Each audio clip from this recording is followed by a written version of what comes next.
ചൊവ്വ തൊഴിലാളി യുവജന വായനശാല ആൻഡ് ഗ്രന്ഥാലയം ഉരുവച്ചാലിന്റെയും വെത്തിലപ്പള്ളി ഡിവിഷൻ 41ന്റെയും ആഭിമുഖ്യത്തിൽ MBBS പരീക്ഷയിൽ ഫസ്റ്റ് ക്ലാസും SSLC +2 പരീക്ഷകളിൽ മുഴുവൻ A+ഉം കരസ്ഥമാക്കിയ വിദ്യാർത്ഥികളെ അനുമോദിച്ചു. കണ്ണൂർ കോർപ്പറേഷൻ വിദ്യാഭ്യാസ standing committee chairman Suresh Babu ഇളയവർ ഉദ്ഘാടനം ചെയ്തു.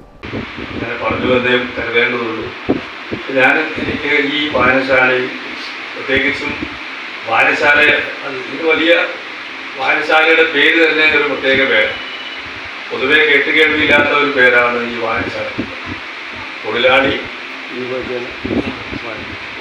യുവജന വായനശാല, അതായത് ഗ്രന്ഥാലയം എന്ന് പേരിട്ടു. ആരാണ് ആ പേരിട്ടത് എന്ന് എനിക്കറിയില്ല. പക്ഷെ വളരെ കാലികമായ മൗലികമായ പ്രസക്തിയുള്ള രണ്ട് അടയാളപ്പെടുത്തലുകളാണ്. ഒന്ന് തൊഴിലാളി എന്നും മറ്റൊന്ന് യുവജനങ്ങൾ.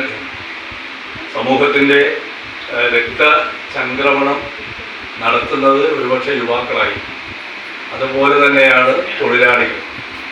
അവരെ മുന്നിൽ കണ്ട് അവർക്ക് വേണ്ടി ഒരു വായനശാല എന്ന നിലയിൽ, പ്രത്യേകിച്ചും നഗരത്തിൻ്റെ ഒരു പ്രാന്ത പ്രദേശത്തുള്ള ഇവിടെ വർഷങ്ങളായി അതിഗംഭീരമായി ഈ പുസ്തകാലങ്കൃതമായ ലൈബ്രറിയുമായി നിങ്ങൾ പോകുന്നു എന്നുള്ളത് തീർച്ചയായും വലിയ സന്തോഷമാണ്. അതുകൊണ്ട് excellency award and career guidance 2024 എന്ന പരിപാടിയിൽ ചൊവ്വ തൊഴിലാളി യുവജന വായനശാല പ്രസിഡന്റ് രത്നാകരൻ അധ്യക്ഷത വഹിച്ചു. Division councillor CH Aseema, corporative urban bank director PK Vinod Kumar തുടങ്ങിയവർ സംസാരിച്ചു. സ്കൂൾ കൗൺസിലർ കവിതയുടെ നേതൃത്വത്തിലായിരുന്നു കരിയർ ഗൈഡൻസ് ക്ലാസ് നടന്നത്. ചടങ്ങിൽ MBBS പരീക്ഷയിൽ ഫസ്റ്റ് ക്ലാസ് നേടിയ അമൽജിത്തിനെ അനുമോദിച്ചു. SSLC +2 പരീക്ഷകളിലെ വിദ്യാർത്ഥികളും അനുമോദനം ഏറ്റുവാങ്ങി. News desk, city news.